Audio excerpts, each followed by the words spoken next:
ज्ञान साम्राज्य प्रभु। बहुत अच्छा। देखो, न्याय का मतलब होता है प्रमाण नयात्मको न्याय। न्याय की ये परिभाषा सबको याद रहनी चाहिए। क्या?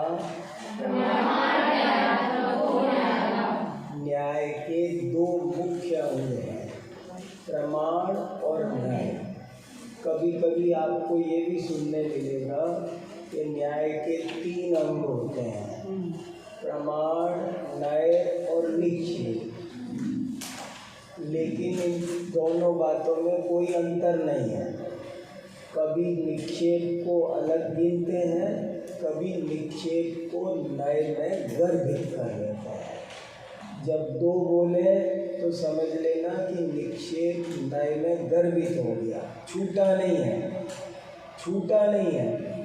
और जब कभी किसी को स्पष्ट समझाना हो तो अलग नाम उल्लेख करते हैं, तो 3 गिना देंगे, पर बात दोनों एक ही है।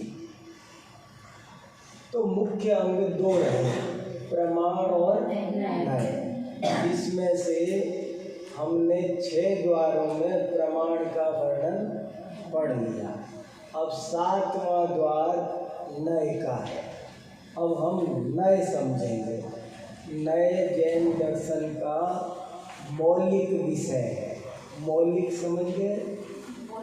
जो दूसरों में नहीं मिलता, अपना ही है। प्रमाण तो सभी धर्म दर्शन वाले मानते हैं, सांख्य, योग, न्याय, वैशेषिक, वेदांत, मीमांसा, बौद्ध, ये सब प्रमाण को मानते हैं। लेकिन न्याय को कोई नहीं मानता। सांख्य, योग, किसी दर्शन में न्याय नहीं माने गए। न्याय केवल जैन दर्शन में माने गए हैं। इसलिए बोला कि न्याय जैन दर्शन की मौलिक विशेषता है। समझ में आया इस वाक्य का मतलब? फिर सुनो, अब तक क्या बोला मैंने? न्याय के 2 अंग हैं, प्रमाण और न्याय।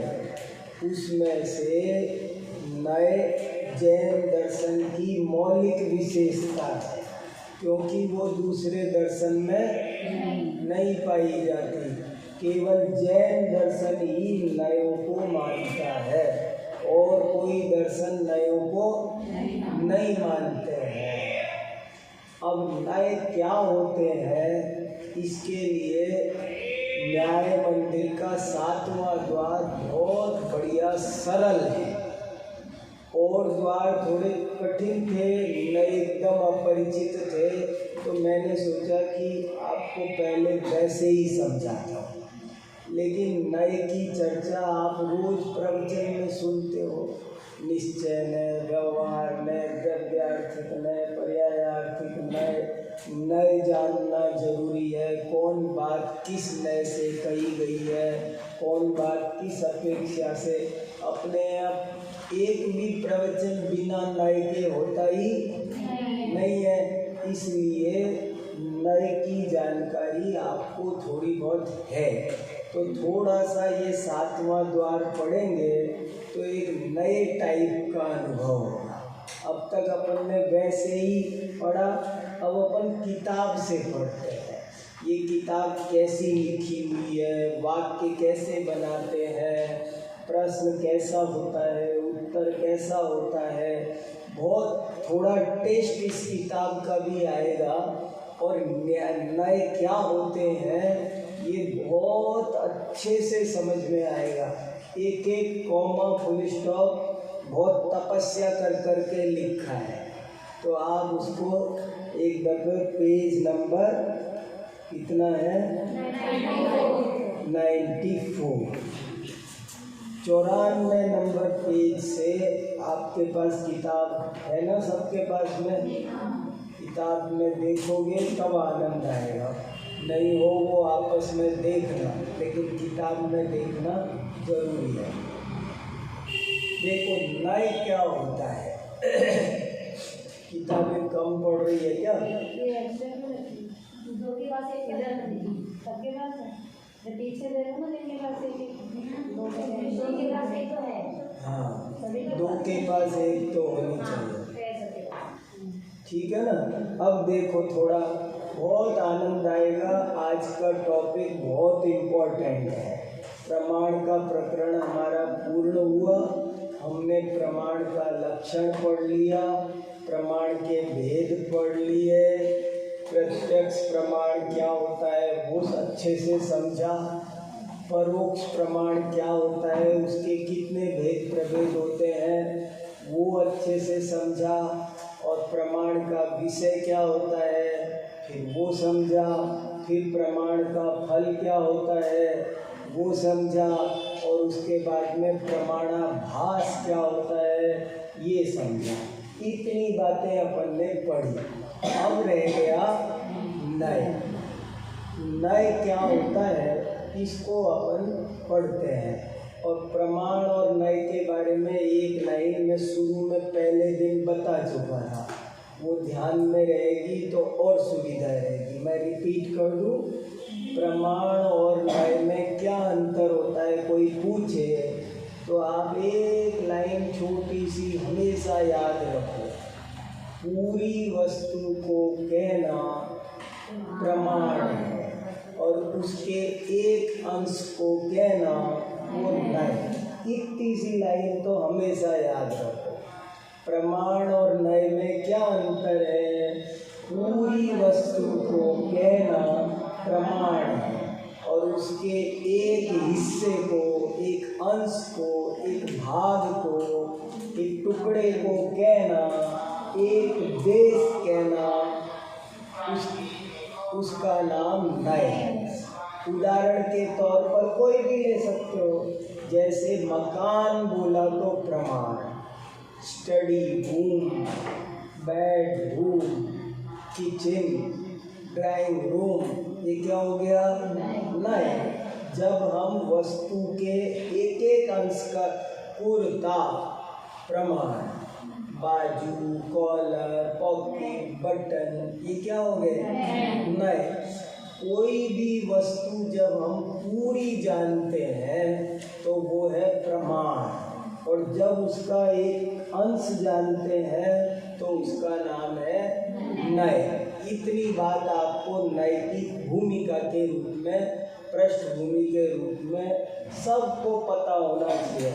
किसी को नहीं समझ में आई हो तो पूछ लो। ये बात क्लियर है ना? सब बहुत सरलता से बताई मैंने। अब पढ़ते हैं। देखो प्रश्न नंबर 1, नय किसे कहते हैं? देखो कहाँ से शुरू हुआ हमारा चैप्टर। कोई भी विषय पढ़ना हो तो 3 सोपान है: उद्देश्य, लक्षण, निर्देश, परीक्षा। अब नए पर बात शुरू कर रहे हैं तो पहला प्रश्न क्या है? नए किसे कहते हैं? और उत्तर देखो कितना नपा तुला। प्रमाण द्वारा परिगृहीत वस्तु के एक देश को जानना या कहना नय है। और देखो देश माने क्या होता है? बहुत से लोग देश माने नहीं जानते। आपने देश माने कंट्री तो भारत देश, लेकिन भारत को भी देश क्यों कहते हैं ये नहीं पता। भारत एक देश है, लेकिन उसको देश क्यों कहते हैं?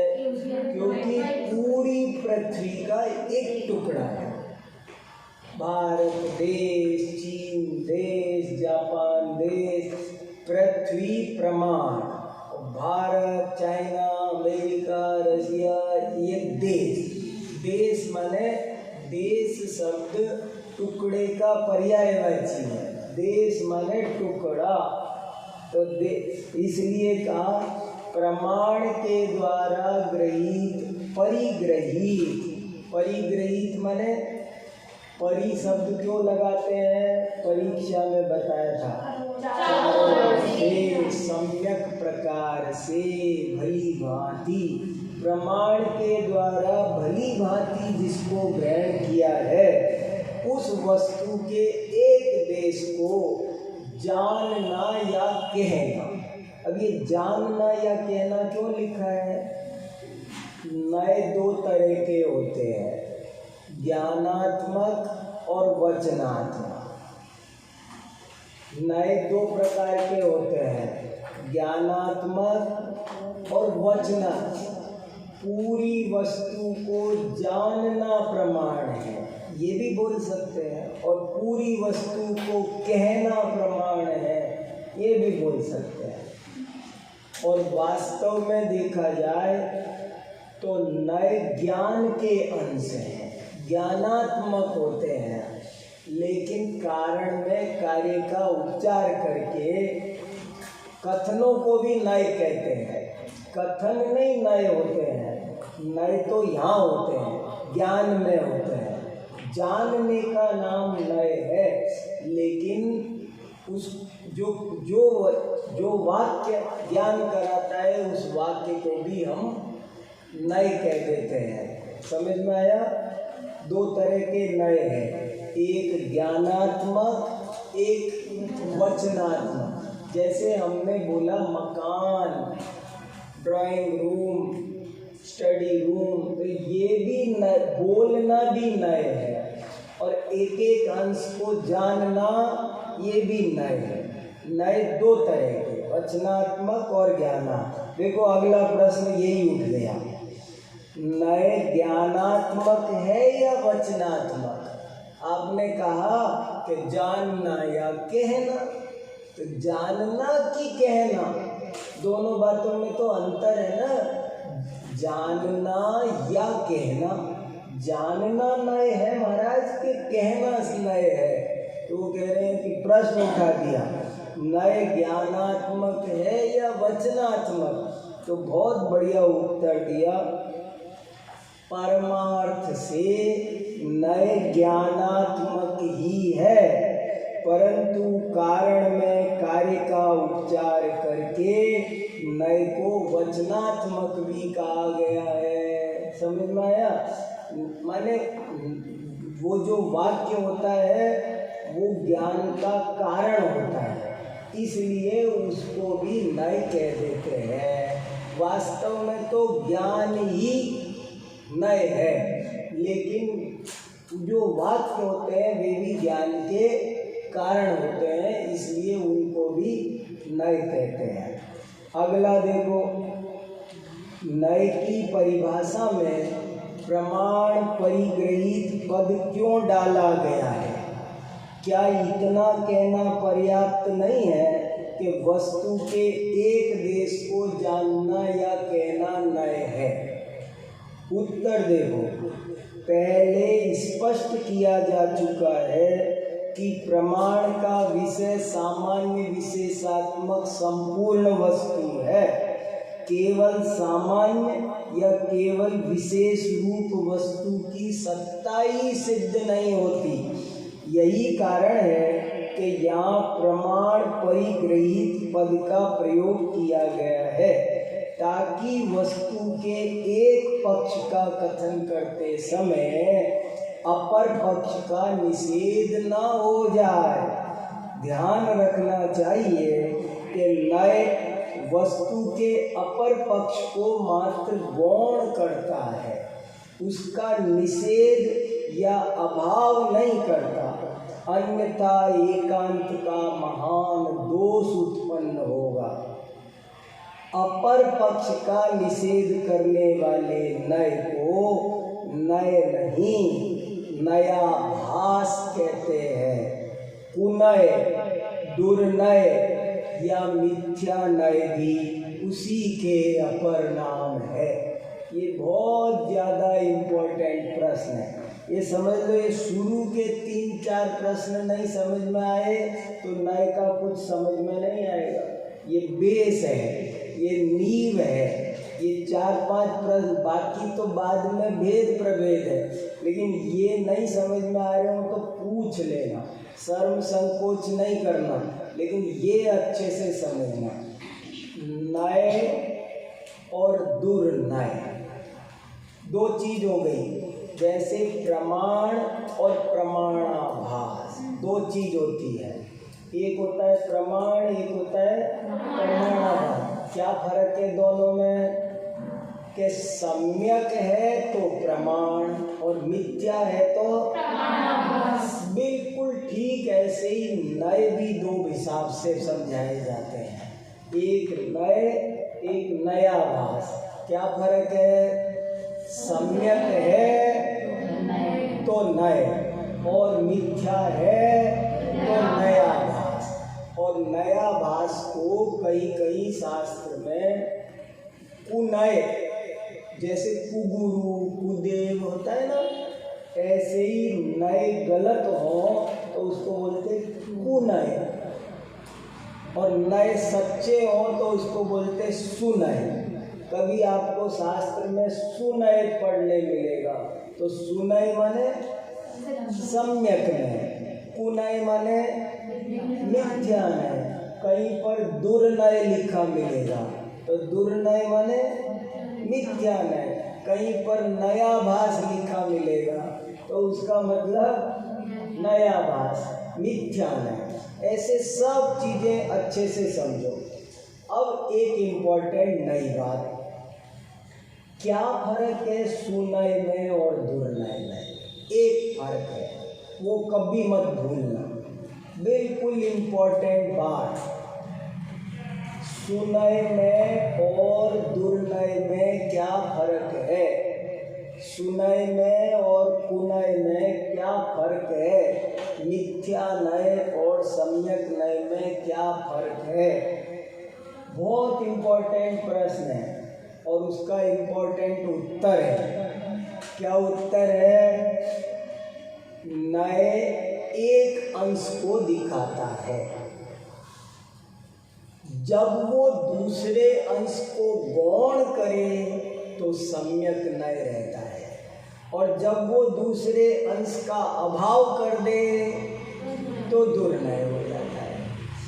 नय कभी भी पूरी वस्तु को नहीं बताता है, नय वस्तु के एक अंश को बताता है। तो वो अंश को बताएगा तो बाकी के अंशों का क्या होगा?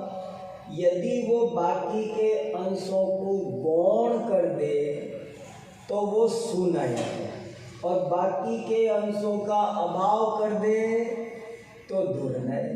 सीधी सी बात है। जैसे आपसे पूछा कि आत्मा कैसा है, और आपने पर्यायार्थिक नय से बोला कि आत्मा अनित्य है। फिर कोई कहे कि वो नित्य भी होता है द्रव्यार्थिक, नहीं होता, आत्मा अनित्य ही होता है। यदि ऐसा कहे तो वो दुर्नय हो गया, मिथ्या नय हो गया, कुनय हो गया, एकांतवाद हो गया। और यदि वो कहे कि हाँ वो अन्य पक्ष है, अपर पक्ष, अन्य पक्ष, अपर पक्ष। अपर पक्ष समझ में आ रहा है कि एक पक्ष वो है जो हम रख रहे हैं, और अपर पक्ष माने दूसरा पक्ष, उसके विलोम है भले, लेकिन वो भी मौजूद है, उसका अभाव नहीं हुआ, वो गौण हुआ है। गौण करना समझे? गौण का मतलब है अभी उसकी बात नहीं कर रहे। जैसे मान लो कोई बच्चा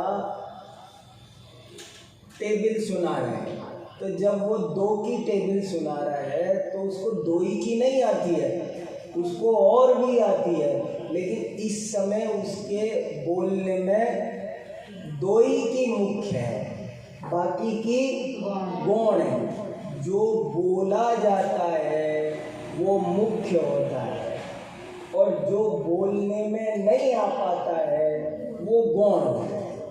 और उदाहरण सुनो, नहीं तो उदाहरणों से अच्छे से समझ में आएंगे। जैसे किसी ने कहा नींबू कैसा होता है, अब आपने कहा खट्टा होता है, फिर मैंने कहा पीला भी होता है, नहीं खट्टा ही होता है, बोला ना एक बार।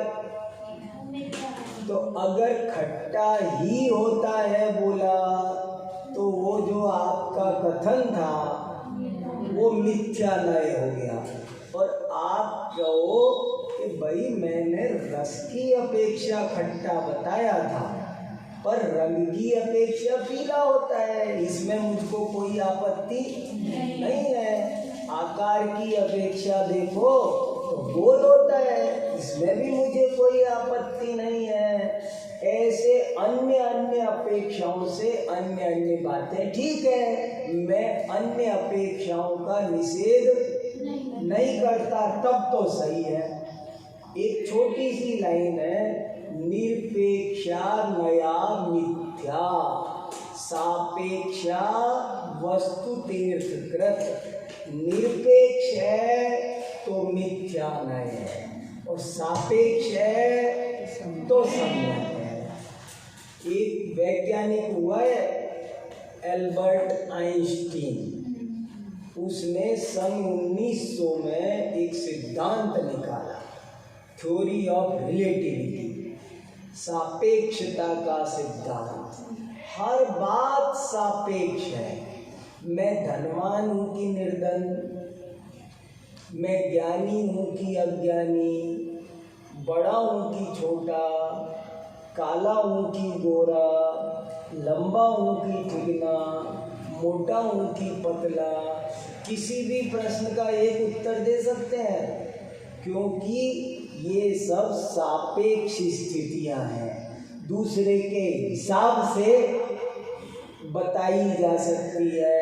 एक की अपेक्षा धनवान है, दूसरे की अपेक्षा निर्धन, एक की अपेक्षा ज्ञानी, दूसरे की अपेक्षा अज्ञानी।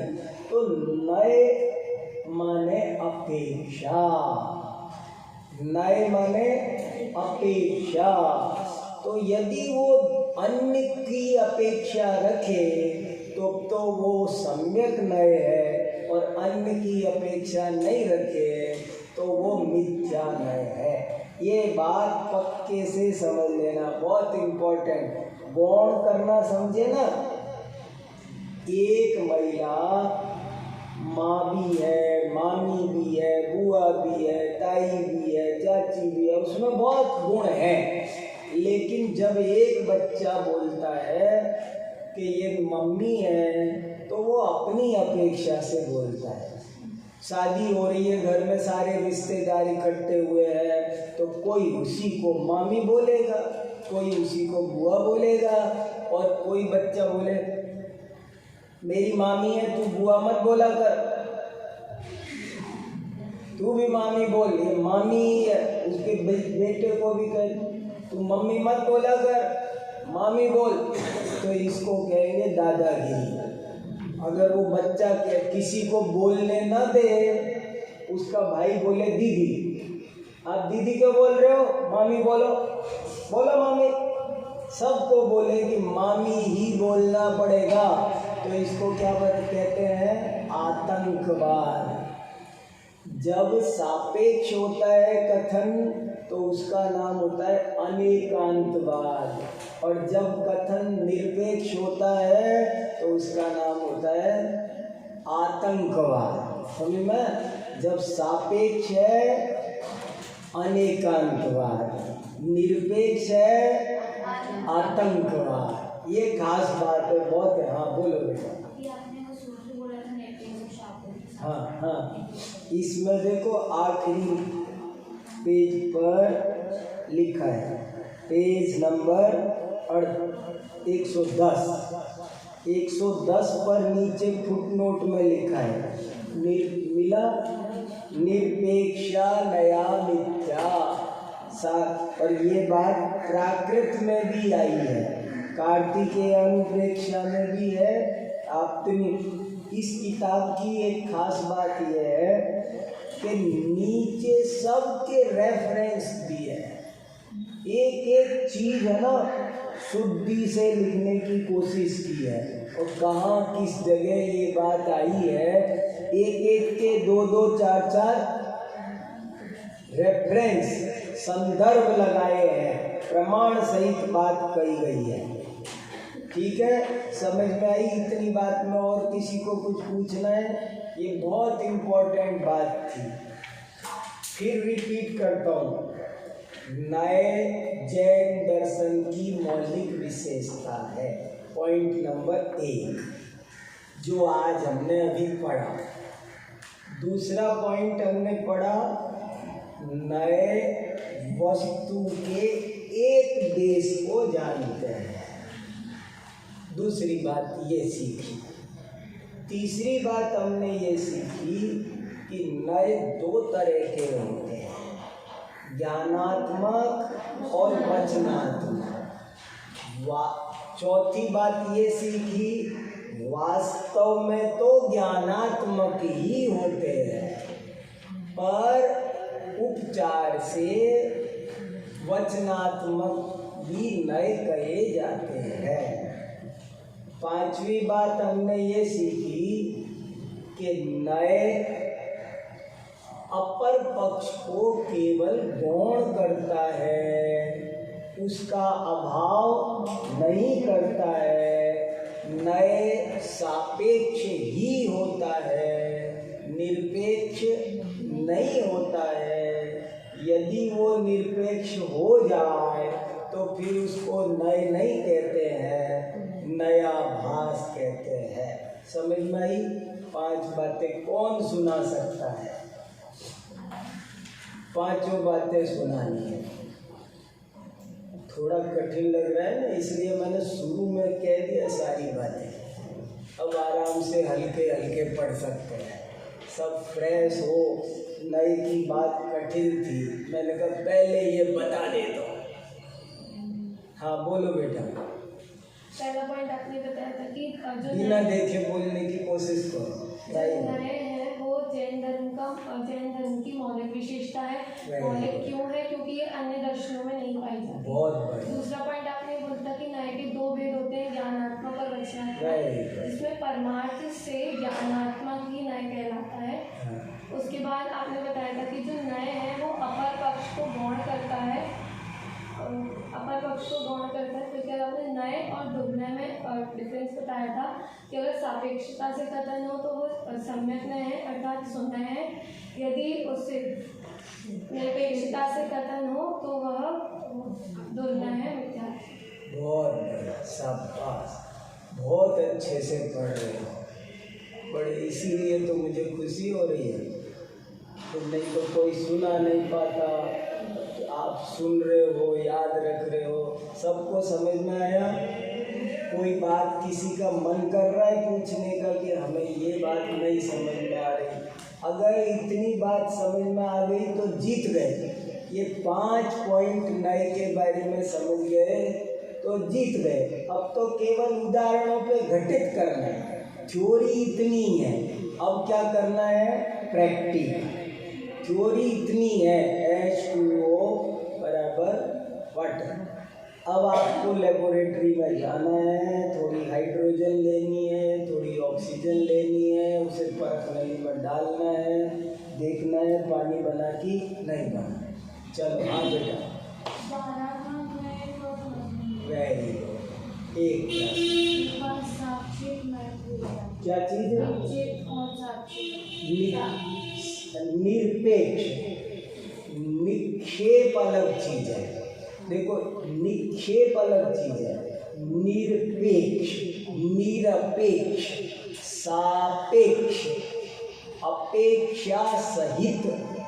जैसे से परिवार बोलते हैं ना, से माने सहित, निर माने रहित, अपेक्षा सहित हो तो सापेक्ष, और अपेक्षा रहित हो समझ में से शब्द कहीं भी लगता है तो उसका अर्थ होता है सहित। से परिवार माने परिवार से, जैसे संयोग केवली माने योग सहित केवली। सकल परमात्मा, निकल परमात्मा। कल माने जानते हो क्या होता है? कल माने शरीर, कल शरीर का पर्यायवाची है। तो सकल शरीर सहित हो तो सकल, तो निकल माने शरीर रहित हो। ऐसे ही सापेक्ष और निरपेक्ष। सापेक्ष क्यों नहीं लिखा? सापेक्ष क्यों लिखा? से लिखना चाहिए ना, अभी तो से पढ़ा रहे हैं। सापेक्ष लिखना चाहिए था, सापेक्ष क्यों लिखा, कोई बता सकता है? नहीं, मैं पूछ रहा हूँ कि क्यों लगा, सापेक्ष क्यों लिखा? जैसे सपरिवार, सकल, ऐसे सापेक्ष लिखना चाहिए था। दो आपको मिलके शाबाश, वेरी गुड।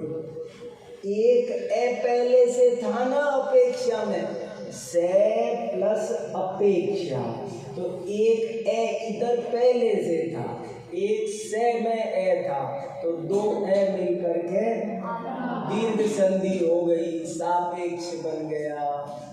तो सापेक्ष और निरपेक्ष, जब अपर पक्ष दूसरी पार्टी को मानते हैं, स्वीकार करते हैं, तो उसका नाम है सापेक्ष। और जब दूसरी पार्टी को नकारते हैं, निगेटिव करते हैं, निकाल देते हैं, तो उसका मतलब है नहीं। जैसे एक मकान है, हम दो भाई होगा, मेरा भाई का भी मेरा भी, अब मैं बोलूँ कि मेरा ही है, तो ये हो गया अन्याय।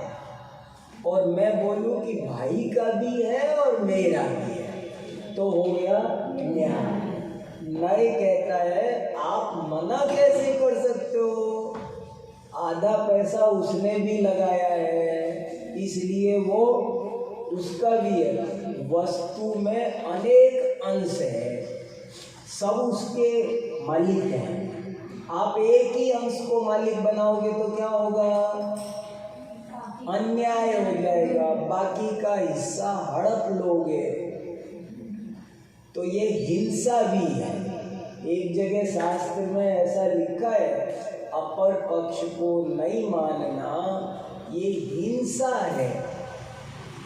एक दफे मेरे को किसी ने ये प्रश्न पूछा कि अहिंसा बड़ा सिद्धांत है कि अनेकांत? क्या प्रश्न समझ में आया? जैन धर्म के दो सिद्धांत हैं, अहिंसा और अनेकांतवाद। तो बोले साहब दो में से बड़ा कौन सा है? तो देखो मैंने क्या उत्तर दिया, ध्यान से सुनो। अभी तुम्हारे प्रश्न का भी उत्तर देना है, पीछे रुक जाना, अभी देता हूँ। दो सिद्धांत हैं, अहिंसा और अनेकांतवाद। बड़ा कौन है, बता सकते हो तुम में से कोई?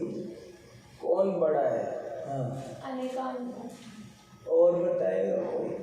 कोई सिद्धांत बड़ा छोटा नहीं। देखो सुनो, आज तुम नई बात सुन लो।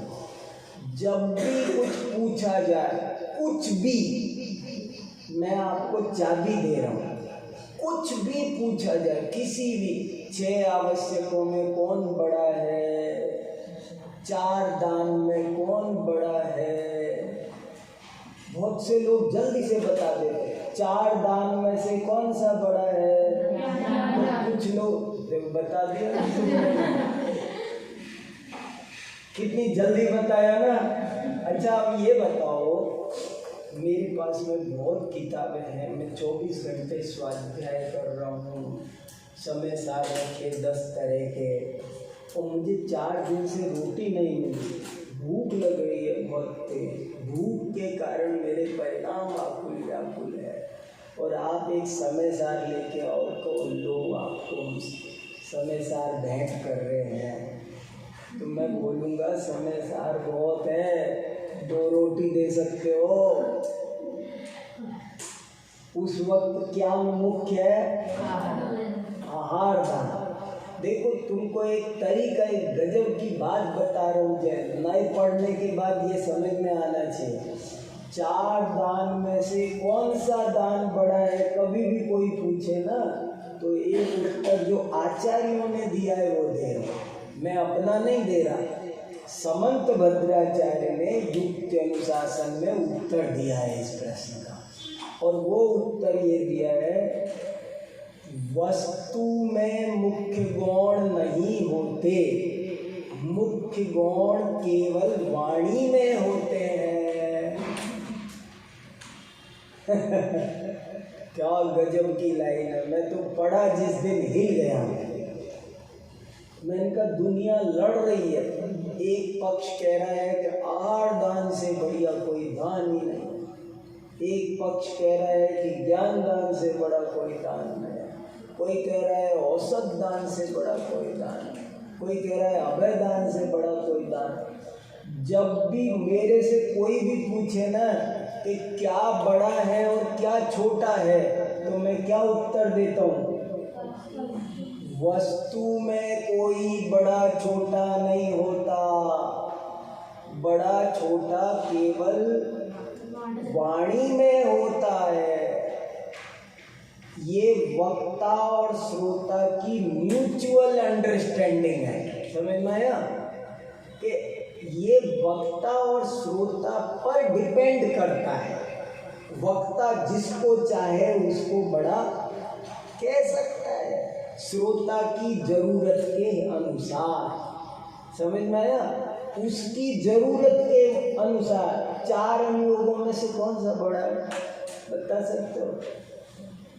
अब तो बता दोगे। ये बताए बिना पूछता तो, अगर मैं ये बात, ये चाबी दिए बिना पूछता कि 4 अनुयोगों में कौन सा बड़ा है, तो कोई कह देता द्रव्यानुयोग, कोई कह देता कुछ। लेकिन अरे कोई बड़ा छोटा नहीं है, कैसी बात कर रहे हो? कोई बड़ा छोटा बताए तो सावधान। वस्तु में उत्तर या चाबी याद रहेगी क्या? वस्तु, हाँ। किसने दी है ये चाबी? कहाँ दी है? गुप्त अनुशासन नाम का ग्रंथ है।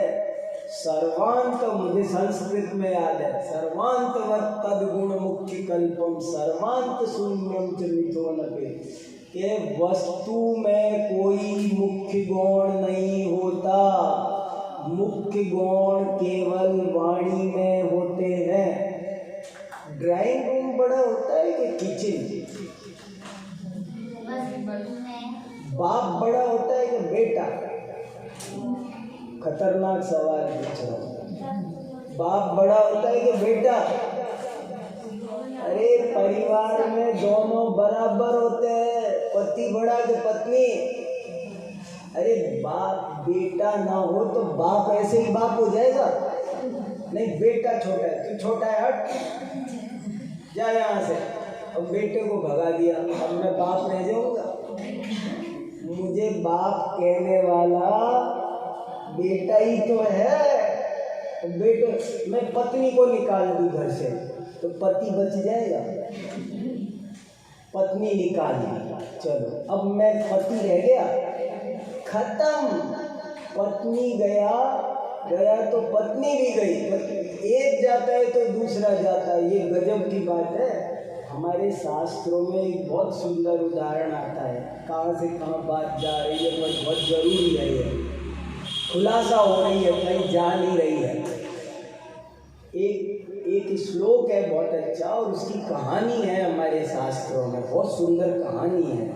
एकोदरा पृथक ग्रीवा अन्योन्य फलभक्षिणा असंतातं विनश्यन्ति भारुंडायु पक्षिणा। एक भारुंड नाम का पक्षी होता था पुराने जमाने में, आजकल वो लुप्त हो गया। जैसे डायनासोर लुप्त हो गए ना, अब नहीं है डायनासोर, ऐसे पहले के जमाने में एक पक्षी होता था। उस पक्षी का क्या नाम याद रखना, भूलना नहीं, काम आएगा। भारुंड, भारुंड नाम का पक्षी होता था, लिखो याद रहेगा, भारुंड। भारुंड नाम का पक्षी होता था, और कितना बड़ा होता था, 2 हाथी जितना, छोटा मोटा नहीं, बहुत बड़ा पक्षी होता था, 2-3 हाथी जितना होता था, और आकाश में उड़ता था। और वो आकाश में उड़ता था, उसके 2 मुंह होते थे। मेरे पास उसकी फोटो है, अभी दिखा सकता हूँ तुमको। भारुंड नाम का एक पक्षी होता है, दिखाऊं तुमको? सच में होता था तो पता चलेगा आराम से, गूगल पर खोजोगे ना तो ही मिलेगा।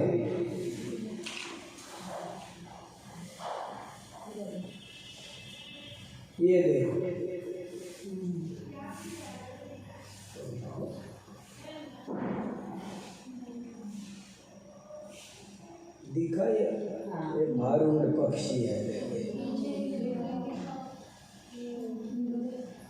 दो है ना, एक पक्षी है, दो मुंह है, भारूड पक्षी है। आज इसकी प्रजाति, जैसे डायनासोर लुप्त हो गए ऐसे ये भी लुप्त हो गया। ये आकाश में उड़ता था बहुत बड़ा, और इसके दो मुंह होते थे। क्यों दो मुंह क्यों होते थे? शरीर बड़ा है ना, खाना ज्यादा चाहिए, जल्दी जल्दी। जब ये खाना खाने बैठता था ना तो दोनों मुंह से खाता था, धड़ाधड़। ज्यादा खाना खाना है ना भाई, इसलिए दो मुंह होते थे इसके। एक दिन दोनों मुंह में लड़ाई हो गई आपस में। एक कहने लगा तू जल्दी जल्दी खा रहा है, तू ज्यादा खा गया है, देख मुझे नहीं खाने दे रहे, मैं कम खा पा रहा हूँ, तू ज्यादा खा रहा है। लड़ाई हो गई दोनों में, और एक ने गुस्से में आकर दूसरे को जहर खिला दिया। एक मुंह ने दूसरे मुंह को जहर खिला दिया, तो कौन मरा? वो सोच रहा था कि इसको जहर खिला रहा हूँ ये मरेगा, लेकिन मरा कौन? उसको ये नहीं पता था कि ये मरेगा तो इसके साथ साथ मैं भी, मेरा इसके साथ ही अविनाभाव है। ये बात लोग नहीं समझते हैं। सब एक व्यवहार खत्म होगा तो क्या बचेगा? निश्चय में बचे जाएगा? निश्चय में खत्म होगा तो व्यवहार में बच जाएगा? अगर खत्म होंगे तो दोनों खत्म होंगे, और बचेंगे तो दोनों बचेंगे। गजब की बात है ये। तो समझ में आया सापेक्ष और निरपेक्ष का मतलब? समझ में आया? सापेक्ष वही नए नए है जो सापेक्ष हो, जो दूसरे मुंह को भी स्वीकार करे। हाँ भी हो भाई, ये उदाहरण बहुत अच्छे है। बाप बेटा की हाँ, क्योंकि एक जाएगा तो दूसरा भी जाएगा ही, बचेगा नहीं। तो कभी भी कोई पूछे कि अहिंसा बड़ा कि अनेकांतवाद, चार दान में से कौन सा बड़ा, सठ आवश्यक में से कौन सा बड़ा, अरे ये होता है प्रयोजन पर डिपेंड करता है। ये गुरुजी जाने और उनका शिष्य जाने। अच्छा, मेडिकल स्टोर पे दवाई भरी पड़ी है, कौन सी बड़ी है कौन सी छोटी है? सस्ती सी लेके खा ले कोई भी भैया, जो भी दुकान पे सस्ती से सस्ती, या मेरे पास बहुत भैया जो सबसे महंगी वाली दवाई हो ना, वो कहे आपके दर्द तो 50 पैसे की क्रोसिन से ठीक होने वाला है। नहीं तुम महंगी वाली दो। अरे महंगी वाली, वो 2 लाख का इंजेक्शन दो मुझे। अरे 2 लाख का इंजेक्शन तुम्हारे लिए जहर है, और वो 50 पैसे की टैबलेट तुम्हारे लिए अमृत है। कौन दवाई छोटी कौन दवाई बड़ी, कैसी बात कर रहे हो? रोग पर डिपेंड करता है कि कौन सी दवाई बड़ी है कौन सी छोटी है। रोग की वजह से कहीं जाती है, कहीं जाएगी। डॉक्टर बोलेगा this is important for you, तो डॉक्टर आपके लिए बोलेगा कि वो आपको इम्पोर्टेंट है। और वहाँ दवाइयों में कौन इम्पोर्टेंट है? लो बीपी, लो की दवाई बढ़िया होती है कि हाई की? कि तेरी बीमारी बताना। अगर मुझे लो है तो हाई वाली दवाई लेनी पड़ेगी, अगर हाई है तो लो वाली लेनी पड़ेगी। तो एक तो मंत्र आज आप ये सीख लो, समझ में आ गया? अब कभी भटकोगे नहीं, किसी से भी शास्त्रार्थ हो, कोई भी चीज छोटी बड़ी पूछे तो बताना मत। समंतबद्ध की चाबी बता देना कि ये चाबी है। वो प्रयोजन पर डिपेंड करता है। जब पूजा का टाइम हो तो पूजा करना है, देव पूजा, गुरु उपासना, स्वाध्याय, हर काम का एक, आपकी क्लास चल रही है स्कूल में इंग्लिश की और आप न्याय मंदिर खोल के बैठो तो पनिशमेंट मिलेगा कि नहीं? तो क्यों मिलेगा? न्याय मंदिर तो पढ़ रहे हैं। नहीं, हर चीज का समय है, इसलिए ये बात अच्छे से। आप क्या पूछ रहे थे बेटा फिर से?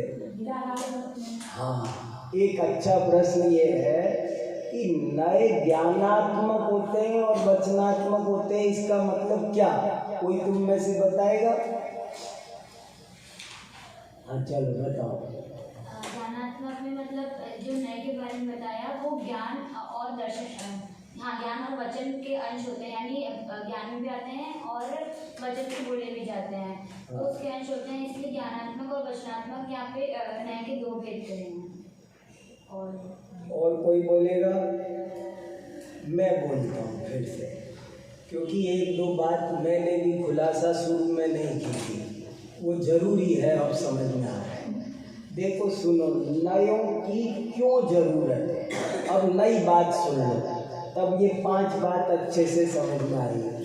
5 बात में मैं छठी बात जोड़ रहा हूँ, और वो छठी बात क्या है? नयों की आवश्यकता क्यों है? क्या जरूरत है नए की? प्रश्न आएगा परीक्षा में, तब आपको क्या उत्तर देना है वो सुनो। प्रश्न समझ में आया? नए की क्या आवश्यकता है?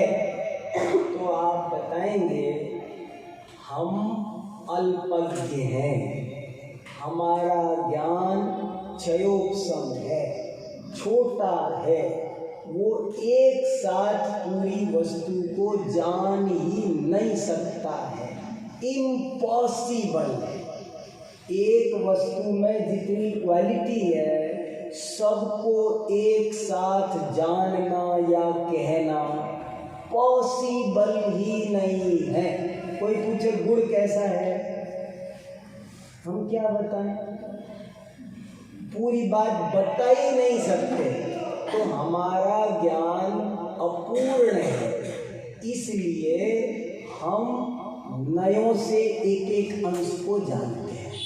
हम पूरी, अब जैसे मैं एक नज़र से आप सबको नहीं देख, मैं नज़र क्यों घुमाता रहता हूँ? कभी ये चेहरा क्यों ऐसे क्यों नहीं रहता?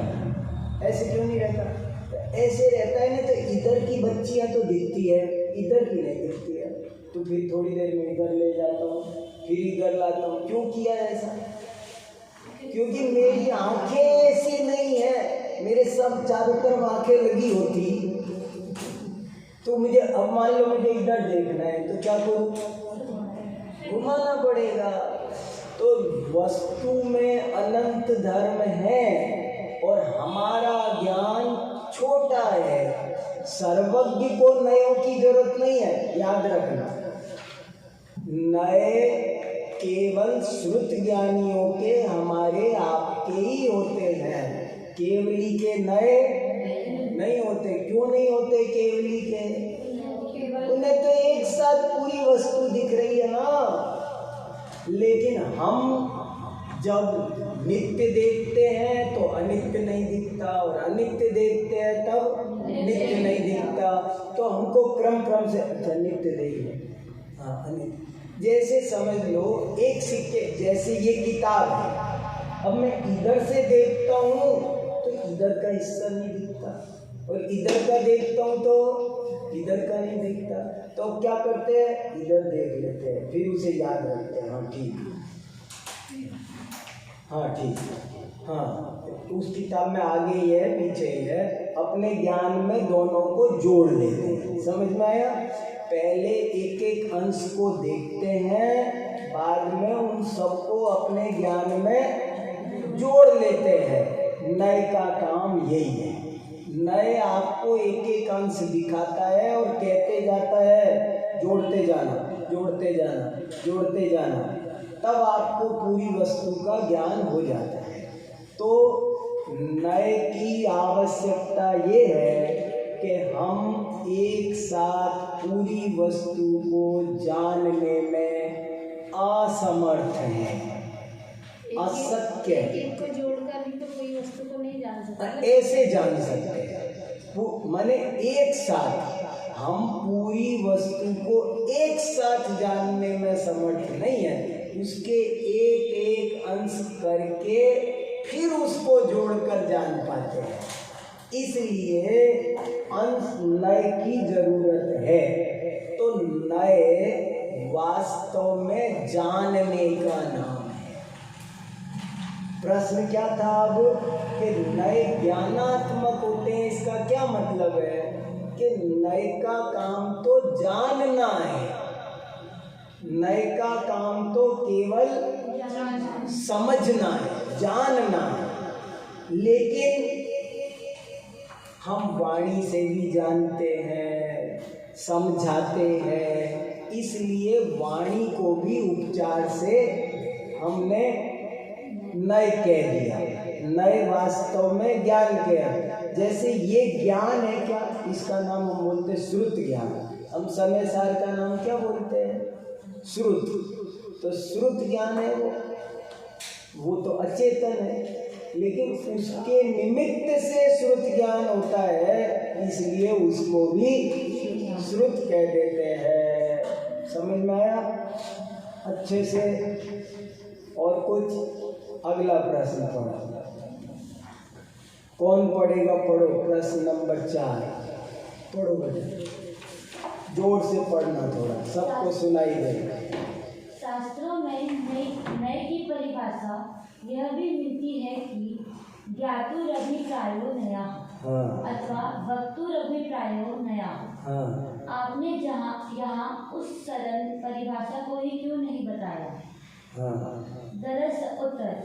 दरअसल वह नय की संपूर्ण परिभाषा नहीं है, अपितु नय के स्वरूप का प्रतिपादन है। नय ज्ञानी वक्ता के ही होते हैं, और वस्तु के किस अंश को मुख्य करना और किसको गौण, यह उस ज्ञानी वक्ता पर ही निर्भर करता है। यही बताने के लिए उक्त कथन किए गए हैं कि ज्ञातुरभिप्रायो नया और वक्तुरभिप्रायो नया। देखो क्या कहा, शास्त्र में ऐसा भी आता है, ज्ञातुरभिप्रायो नयः वक्तुरभिप्रायो नयः। वक्ता के अभिप्राय को नय कहते हैं, ज्ञाता के अभिप्राय को।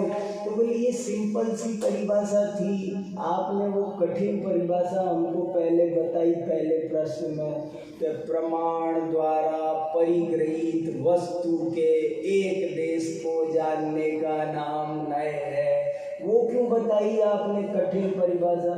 ये बता देते सरल, वक्तुर अभिप्राय। तो बोले ये वास्तव में परिभाषा नहीं है, ये तो ज्ञानी वक्ता का भाव होता है, श्रोता कैसा है उस पर वो मुख्य गुण की विवक्षा होती है। ये उसका स्वरूप तो हो सकता है, पर परिभाषा नहीं है।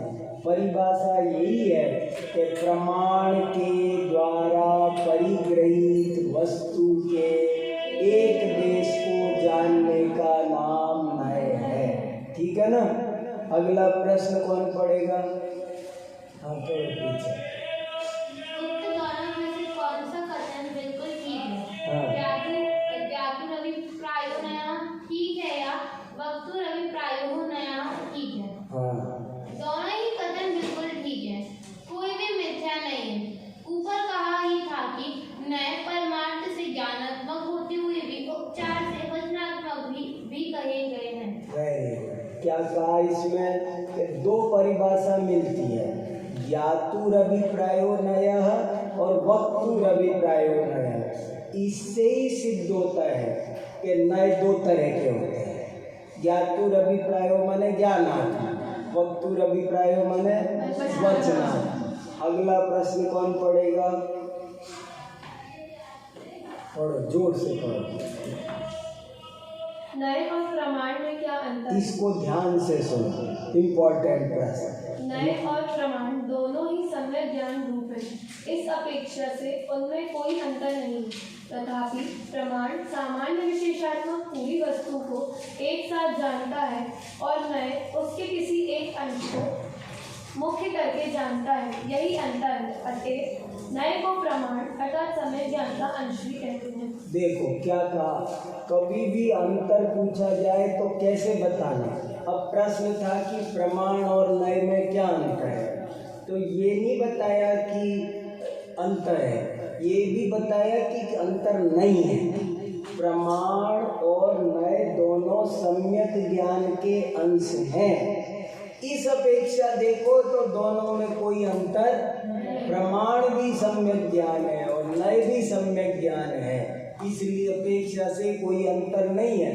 लेकिन इस अपेक्षा से अंतर है कि प्रमाण पूरी वस्तु को जानता है और नए उसके एक अंश को जानता है। अगला प्रश्न कौन पढ़ेगा? चलो पीछे पढ़ो बेटा, प्रमाण अर्थात थोड़ा जोर से। प्रमाण अर्थात सम्यक ज्ञान तो 5 हैं। हाँ। मति, श्रुत, अवधि, मनोपर्य और केवल। नए किस प्रमाण का अंश है? हाँ। नए शुद्ध ज्ञान का ही अंश है। मति ज्ञान, अवधि ज्ञान, मनोपर्य ज्ञान और केवल ज्ञान का नहीं। बहुत बढ़िया, अभी बताई थी वही बात है। ये बात याद रखना कि प्रमाण तो 5 हैं। मति ज्ञान भी प्रमाण है, श्रुत ज्ञान, अवधि ज्ञान, मनोपर्य ज्ञान, केवल ज्ञान। लेकिन नए केवल श्रुत ज्ञान में होते और किसी में नहीं होते। श्रुत ज्ञान में ही वो ताकत है कि एक एक अंश को जानता है, पकड़ता है, बाद में उनको जोड़ देता है। माने जैसे दर्जी में ही वो ताकत है कि कॉलर कट करेगा, बाजू कट करेगा, पॉकेट कट करेगा और फिर सबको वापस सिल भी देगा। कपड़ा देने जाओ उससे को दिया हमने 2 मीटर कपड़ा, तो वो 2 मीटर कपड़े को कट कट कट कट टुकड़े कर देगा और फिर सिल भी देगा। नए का काम दर्जी जैसा है। दर्जी की तरह वो वस्तु को टुकड़े टुकड़े में बताता भी है और बाद में उन सबको अच्छी तरह जोड़ता भी है। केवल ज्ञान क्या करता है? बना बनाया सिला सिला रेडीमेड कुर्ता ला के पहन लेता है। और श्रुत ज्ञान क्या करता है? उसे तो सिलना पड़ेगा। ये फर्क है। अगला प्रश्न कौन पढ़ेगा? हाँ पीछे पढ़ो, जोर से पढ़ना। बहुत इम्पोर्टेंट सवाल है। क्या प्रश्न है? ध्यान दो फिर से। प्रश्न है, जब हमारे पास प्रमाण है जो पूरी वस्तु को जानता है तो नए की क्या जरूरत है? प्रश्न समझ में आया? हमारे पास प्रमाण है और वो पूरी वस्तु को जान सकता है तो नए की क्या जरूरत है? नए नहीं होने चाहिए। हाँ पढ़ो उत्तर। वस्तु धर्मात्मक है अतः उसका विशेष स्वरूप कम अर्थात कोई भी अल्पज्ञानी नयों द्वारा ही जान अर्थात समझ समझा सकते हैं, अन्यथा नहीं। कहा भी है कि जिनकी नया दृष्टि नहीं है उन्हें वस्तु स्वभाव की उपलब्धि अर्थात जानकारी नहीं हो सकती है, और वस्तु स्वभाव की उपलब्धि हुए बिना वह सम्यक दृष्टि कैसे हो सकता है? बहुत बढ़िया। वही बात आई जो अभी मैंने थोड़ी देर पहले कही कि कोई भी अल्पज्ञानी, हम आप कोई भी पूरी वस्तु को एक साथ नहीं जान सकते हैं, इसलिए नए की जरूरत है। और नीचे बहुत अच्छा इसका नए चक्र में से एक गाथा कोट कर रखी है, नीचे फुटनोट नंबर 9 पर। बहुत बढ़िया गाथा है।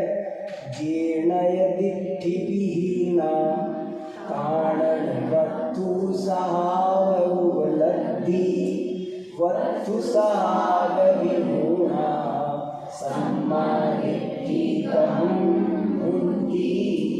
जो जिनके पास नए दृष्टि नहीं है उन्हें वस्तु स्वभाव की उपलब्धि नहीं होती, और वस्तु स्वभाव की उपलब्धि नहीं होगी तो वे कभी सम्यक दृष्टि नहीं बन पाएंगे। अगला प्रश्न कौन पढ़ेगा? हाँ पढ़ो पीछे। हाँ पढ़ो।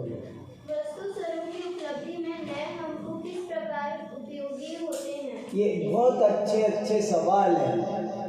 कि जब हम जान नहीं सकते तो ये कैसे उपयोगी होते हैं, ये कैसे वर्क करते हैं। भाई इस कुर्ते में से कॉलर बाजू मैं तो नहीं निकाल सकता, कपड़े में दर्जी कैसे निकाल लेता है, नए कैसे निकाल लेता है, ये प्रश्न है। फिर पढ़ो प्रश्न। इसे वस्तु स्वरूप की उपलब्धि में नए हमको किस प्रकार उपयोगी होते हैं, इसे उदाहरण सहित स्पष्ट कीजिए। देखो उदाहरण दे के बताएं। उदाहरणार्थ, यदि हमें जीव को जानना है तो प्रमाण तो सामान्य विशेषात्मक संपूर्ण चैतन्य वस्तु को युग पर जीव ऐसा बताएगा, किंतु वह द्रव्य अपेक्षा एक है, अखंड है, नित्य है इत्यादि, और पर्याय अपेक्षा अनेक है, भेद रूप है, अनित्य है इत्यादि। इस प्रकार की स्पष्टि अर्थात खुलासा जानकारी हमें नयों द्वारा ही प्राप्त होती है, अन्यथा नहीं, क्योंकि नए ही इस प्रकार से एक एक धर्म को क्रम से मुख्य करके समझा सकते हैं, प्रमाण नहीं, क्योंकि प्रमाण में क्रमिकता और मुख्य गौण व्यवस्था नहीं होती। देखो फिर इम्पोर्टेंट लाइन आई, प्रमाण में क्रम नहीं होता, प्रमाण में मुख्य गौण व्यवस्था नहीं होती। ये क्रम डालना, मुख्य गौण करना, ये नए का काम है।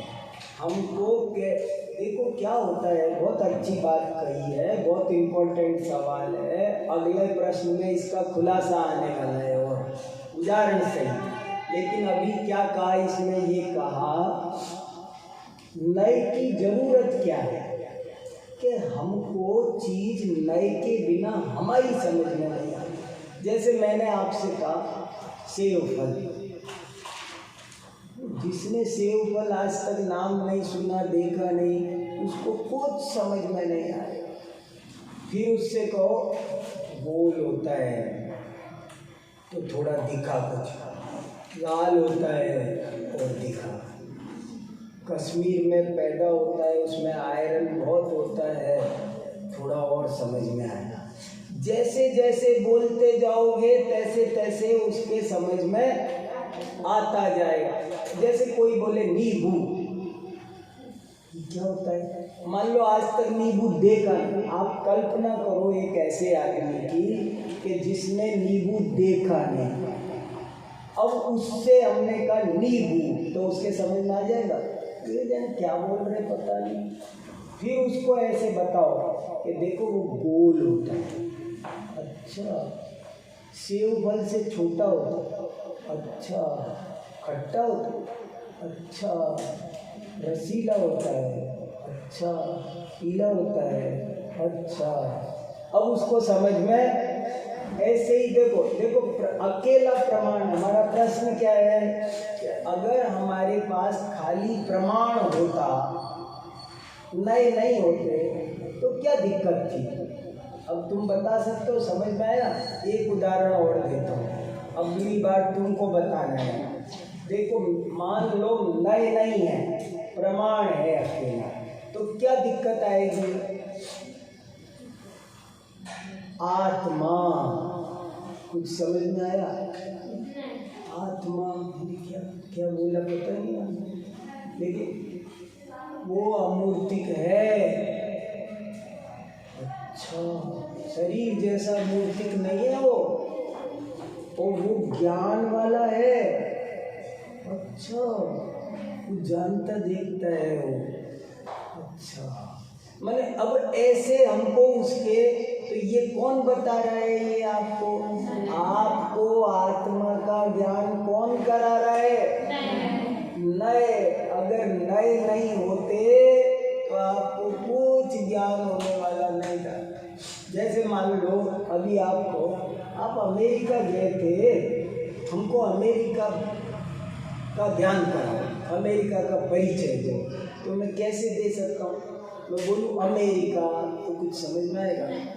फिर मैं बोलूँगा कि वहाँ की सड़कें ऐसी होती है, वहाँ की गाड़ियाँ 250 किलोमीटर की रफ्तार से चलती है, वहाँ की दुकानें ऐसी होती है, वहाँ के घर ऐसे होते हैं, यहाँ जैसे घर नहीं होते, वहाँ के घर 7 दिन में बन जाते हैं। बाजार से बनी बनाई दीवार खरीद के लाते हैं। बाजार में दीवारें आती हैं, वहाँ मकान जो होते हैं ऐसे हमारे जैसे नहीं होते, 2 साल में मकान नहीं बनता है। वहाँ बाजार में दीवार बनी बनाई आती है, लेके आते हैं। 5 दिन में पूरा घर बन जाता है। पूरा घर 5 दिन में सिर्फ कसना है, बस खटाखट कस जाता है, सारा घर बन जाता है। अब ऐसे धीरे धीरे मैं बताऊँ, अभी अमेरिका का परिचय नहीं दे रहा, मैं नहीं पढ़ा रहा। उनको अमेरिका में इंटरेस्ट आ गया। अरे नए क्या होते हैं, अगर हम के जैसे कोई कहे शेर कुछ समझ में नहीं आया, वो बहुत खतरनाक होता है, फाड़ के खा जाता है, ऐसा हिंसक होता है, ये चित्र है इस कलर का, तो ये क्या हो रहा है? नहीं, हमको तो ज्ञान कराने के लिए नए वरदान है। समझ में आया? यदि नए नहीं होते तो कभी किसी को किसी वस्तु का ज्ञान नहीं हो पाता। मिश्री बोल दी तुमने, मैं क्या करूँ इसका? आप बताओ कि कैसी होती है? वो मीठी होती है, वो ऐसी डली होती है, वो सफ़ेद होती है, वो इससे बनती है, तब कुछ समझ में आता है। नए प्रमाण के होते हुए नए की क्या जरूरत है? क्योंकि हमें केवल वस्तु का अखंड नाम बोलने पर उसका संपूर्ण स्वरूप समझ में आता नहीं है। संपूर्ण स्वरूप हमें तभी समझ में आता है जब उसका एक एक हिस्सा बताया जाता है। समझ में आया? बहुत बढ़िया है। इसका खुलासा अगले प्रश्न में। कौन पढ़ेगा? पढ़ो। कृपया एक सरल सा लौकिक उदाहरण देखो कैसा अच्छा प्रश्न है ना, जो बात कही उसको कैसे जो प्रश्न उठाए। ये किताब मैंने 30 साल पहले लिखी है, 30 साल हो गए मुझे इस किताब, और मैंने खुद न्याय पढ़ने के समझने के लिए, मैंने खुद समझने के लिए लिखी थी। ये नोट्स बनाए थे, जैसे तुम कॉपी में नोट्स बना रहे हो ऐसे मैंने नोट्स बनाए, और नोट्स बना के अपने साथियों को पढ़ाए तो उनको आनंद आया।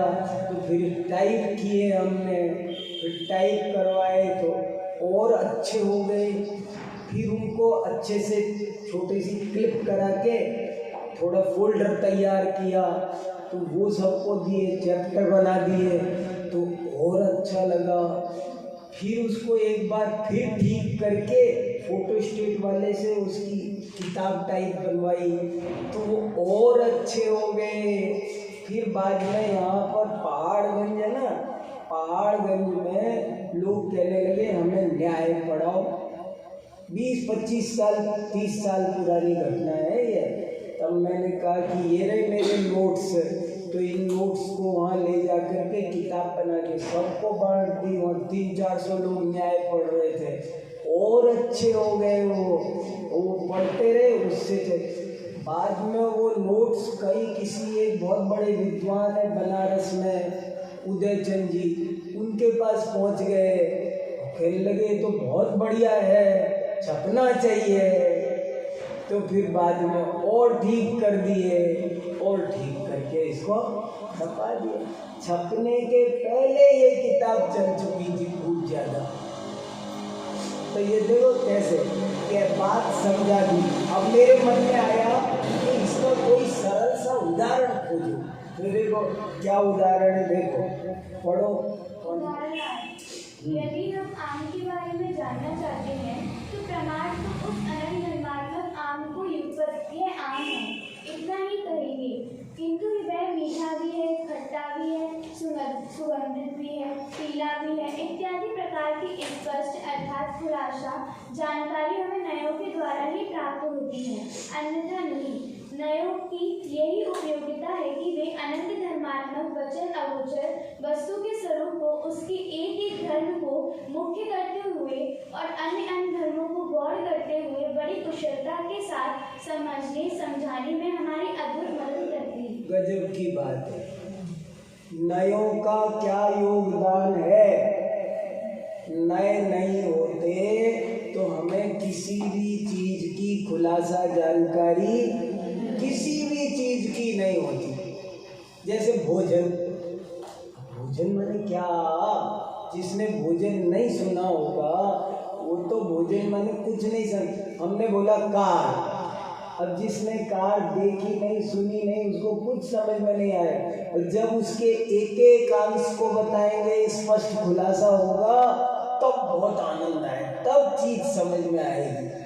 नए हमारी बहुत सहायता करते हैं क्योंकि प्रमाण पूरी वस्तु को केवल नाम लेके बोल देता है, बस वो तो चुप हो जाता है, उसने तो बोल दिया आम, बस खेल खत्म। प्रमाण इससे ज्यादा कुछ नहीं बोलता, याद रखना। अगर वो कुछ बोल देना तो वो प्रमाण नहीं रहेगा। असली भाषा तो नए के पास है, प्रमाण के पास तो अखंड वस्तु बोल देता है, बस वो बोल देगा सिद्ध। अब सिद्ध माने क्या, हम क्या समझे सिद्ध माने क्या। लोक के अग्रभाग में है, अनंत किंचित न्यून आकार के है और उनमें ये 8 गुण हैं, संकेत दर्शन ज्ञान अगुरु लघु।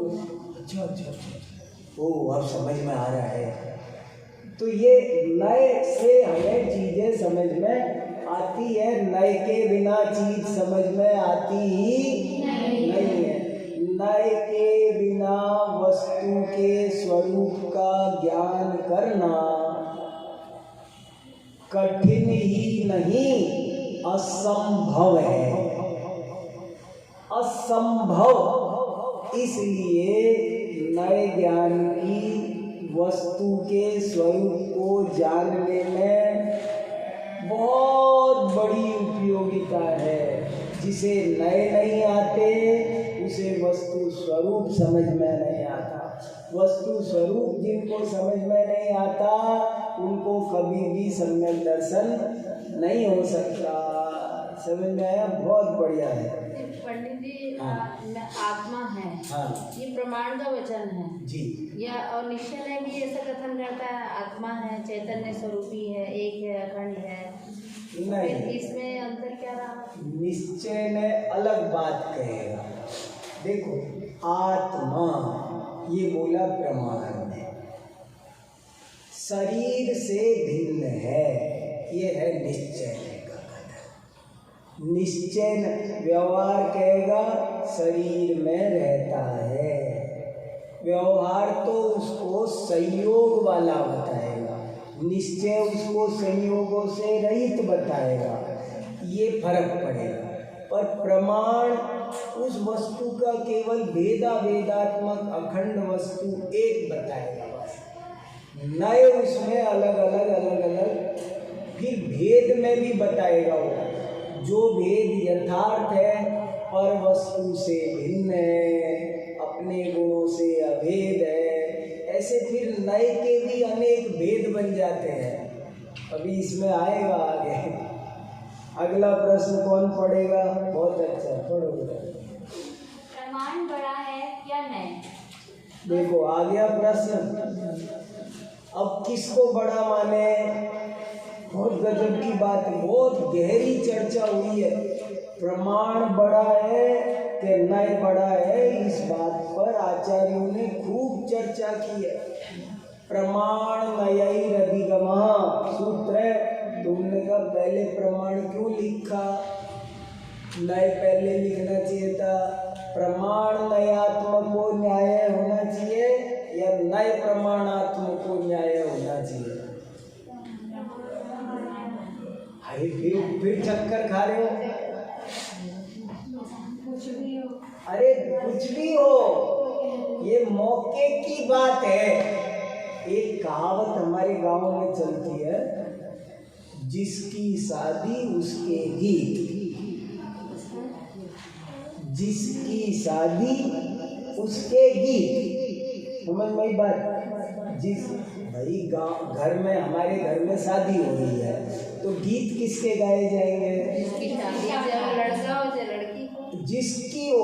और नहीं, बड़े छोटे से समझ लो, मेरी शादी हो रही है और मेरे 2 बड़े भाई साहब हैं, तो गीत किसके गाए जाएंगे? जब घोड़ी आएगी तो घोड़ी पर बैठेगा कौन? नहीं, मेरे बड़े भाई साहब हैं, उनको बिठा दे? नहीं, वो जो जिसकी शादी है वो ही घोड़े पर बैठेगा, और जो दूसरा है, बड़ा है, वो उसको पैदल चलना पड़ेगा। अब मैं कहूँ नहीं भाई साहब, आप पैदल चल रहे हो, ये अच्छी बात नहीं है, आप ऊपर बैठो। नहीं, बताओ क्या हो? शादी में किसकी महिमा गाई जाएगी? बारात किसकी कहलाएगी? जिसकी शादी उसके गीत। जब मेरी शादी खत्म हो गई, मेरे छोटे भाई की हुई, तो फिर कौन बैठेगा? वो बैठेगा। जब बड़े भाई साहब की हुई तो वो बैठे। माने जिसकी शादी हो। ऐसे ही कोई भी चीज में से, 4 दान में से कौन बड़ा? कि जिसकी शादी उसके गीत। 6 आवश्यकों में कौन बड़ा? जिसकी शादी उसके गीत। ये तो मौके की बात है भाई, ये तो परिस्थिति पर डिपेंड करता है। दवाइयों में कौन छोटी बड़ी? जैसा रोग वैसी दवाई, बिल्कुल सामान्य। अच्छा, शरीर के अंगों में कौन ज्यादा बड़ा छोटा है? फिर बेकार की बात। पैर बढ़िया के हाथ बड़े, आंखें बड़ी कि कान बड़े? अरे शरीर में सबकी समान उपयोग। वस्तु में कोई छोटा बड़ा नहीं होता। दुनिया चक्कर खा रही है, लेकिन समंत भद्र महाराज ने चाबी दी कि वस्तु में कोई भी छोटा बड़ा नहीं होता। आंखें ज्यादा कीमती है कि कान? तो बेकार की बात मत करो, सब बराबर हैं। शरीर तभी पूरा है जब उसकी एक एक उंगली की कीमत है, ऐसे ही नहीं है। लेकिन मौके की नजाकत है, क्या किया जाए? जब खतरे में ही बात पड़ जाए, मान लो कोई ऐसी मुसीबत ही आन पड़े कि आपका हाथ काटे पैर, तब क्या करें? तब कुछ करना पड़ता है, डॉक्टर को डिसीजन लेना पड़ता है कि भैया क्या करें। दोनों नहीं बचेंगे, एक बचा सकते हैं। मान लो ये दोनों हाथ में दिक्कत आ जाए और डॉक्टर के पास जाए, डॉक्टर के देखो एक काटना पड़ेगा, तो क्या करें? तब निर्णय करना पड़ेगा कुछ, वो हमारी मजबूरी है। लेकिन वैसे देखा जाए तो हमारे दोनों हाथ जरूरी है, बराबर है, कोई भी काटने लायक नहीं है। ये है बात, समझ में आया ना? कभी कभी कैसे खतरनाक निर्णय लेने पड़ते हैं डॉक्टर के पास में, तो इसलिए है। चलो उत्तर पढ़ो। हाँ, वस्तु स्वरूप की सम्यक जानकारी के लिए प्रमाण और नयन दोनों ही समान रूप से उपयोगी है। हमें किसी को छोटा या बड़ा नहीं समझना चाहिए। हाँ। तथापि शास्त्रों में आचार्यों ने भिन्न भिन्न अपेक्षाओं से कहीं प्रमाण को बड़ा कहा है तो कहीं नय को। प्रमाण नयों की जन्मस्थली है, वहाँ अनंत धर्मात्मक संपूर्ण वस्तु को विषय करता है, जबकि नए वस्तु के केवल एक अंश को ही ग्रहण करता है। इस अपेक्षा से प्रमाण को बड़ा अर्थात पूज्य कहा है, तथा प्रमाण वस्तु के अनंत धर्मों को मुख्य गौण करके स्पष्टतः अर्थात खुलासा नहीं समझा सकता, नए ही समझा सकता है। इस अपेक्षा से नयों को बड़ा कहा। बहुत बढ़िया। देखो कितना संतुलित जवाब है। इस जवाब को लिखने में मुझे पसीना, बहुत ताकत लगा के लिखा है मैंने, ऐसे ही नहीं लिखा।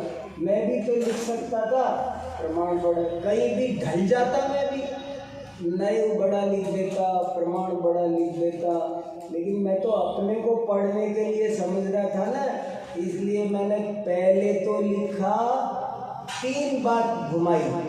ये पहले लिखा कोई बड़ा नहीं है, दोनों समान रूप से उपयोगी हैं, इसलिए किसी को भी छोटा बड़ा नहीं कहना चाहिए।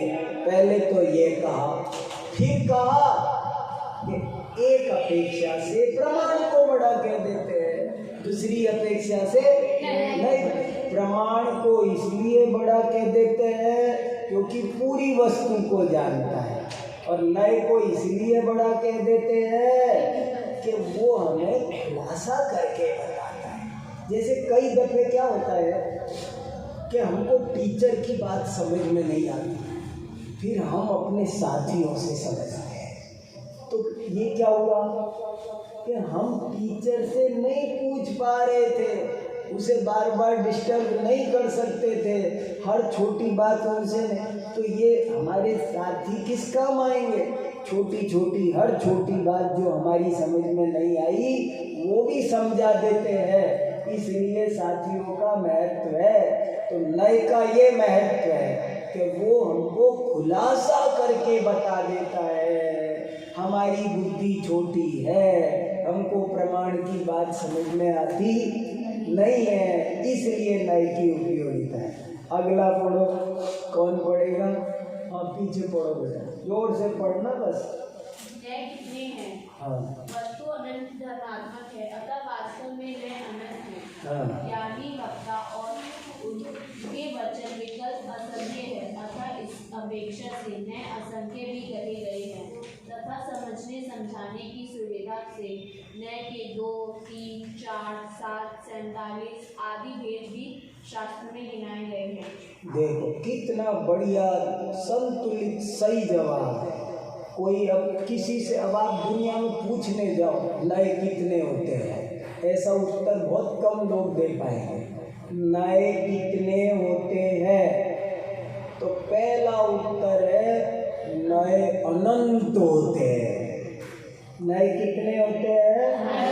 अनंत होते हैं, क्योंकि वस्तु में धर्म अनंत है, वस्तु में गुण कितने हैं? अनंत है, इसलिए नए भी अनंत हैं। अनंत वस्तुएं हैं, उनमें अनंत गुण हैं, उनमें अनंत पर्याय हैं, इसलिए उनको जानने वाले नए भी अनंत है। एक अपेक्षा से नए अनंत है, लेकिन दूसरी अपेक्षा से देखा जाए तो नए असंख्य भी है, क्योंकि अनंत कहे नहीं जा सकते। कैसे करें? अनंत है लेकिन कहने में अनंत नहीं आ सकते। अनादि अनंत काल के वक्ताओं ने अलग अलग कहे तो असंख्य नए हैं, और असंख्य भी हमारी समझ में नहीं आ सकते। असंख्य बोल दिया, हमें क्या समझ में आएगा? तो समझने समझाने के लिए उनकी गिनती बताई, और गिनती क्या बताई? कभी 2 बता दिया, कभी 3 बता दिया, कभी 4 बता दिया, कभी 5 बता दिया, कभी 6 अलग अलग अपेक्षा से अलग अलग नाम, अलग अलग संख्या बता दी। इसका खुलासा अगले में पढ़ो। प्रश्न 13 कौन पढ़ेगा? हाँ पढ़ो। नए के 2 भेद कौन कौन से हैं? नए के 2 भेद मुख्यतः 2 प्रकार से बताए गए हैं। पहला निश्चय नय और दूसरा व्यवहार नय। हाँ। दूसरी तरह से द्रव्यार्थिक नय और पर्यायार्थिक नय। हाँ। इसके अतिरिक्त द्रव्य नय और भाव नय। इस प्रकार भी नय के 2 भेद बताए गए हैं। देखो अब नय के 2 भेद कौन कौन से हैं? तो 3 तरीके बताए, निश्चय नय, व्यवहार नय, द्रव्यार्थिक नय, पर्यायार्थिक, द्रव्य नय, भाव। 3 तरह से 2 नय होते हैं। अगला देखो, हाँ तुम्हारी बात पढ़ो। द्रव्य नय और भाव नय का क्या स्वरूप? प्रमाण परिग्रहित वस्तु के एक देश को कहने वाला भौगोलिक शब्द या वाक्य द्रव्य नय है, और जीव का वैसा ज्ञान भाव नय है।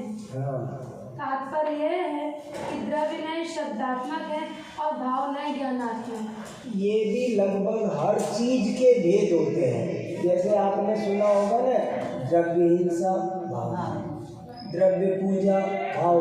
क्या फर्क है द्रव्य पूजा भाव पूजा में? कि जो बाहर में सामग्री है, बाह्य क्रिया का नाम तो है द्रव्य पूजा, और अंदर में जो भाव है वो है भाव पूजा। द्रव्य हिंसा भाव हिंसा में क्या फर्क है कि बाहर में किसी को थप्पड़ मारा, कुछ किया तो द्रव्य हिंसा, और भाव किए तो भाव हिंसा। ऐसे ही नए भी दो तरह के हैं, द्रव्य नए और भाव नए। क्या फर्क है कि जो बोला जाता है, वाणी है, वो तो है द्रव्य में, और जो जाना जाता है वो, जैसे मैंने मुंह से बोला ड्राइंग रूम, किचन, ये तो क्या हुआ द्रव्य है, और वो उनको जो मैं जानता जा रहा हूँ वो हो गया भाव में। द्रव्य ने और भाव ने में ये अंतर है। चलो अगला प्रश्न तुम्हारे आगे।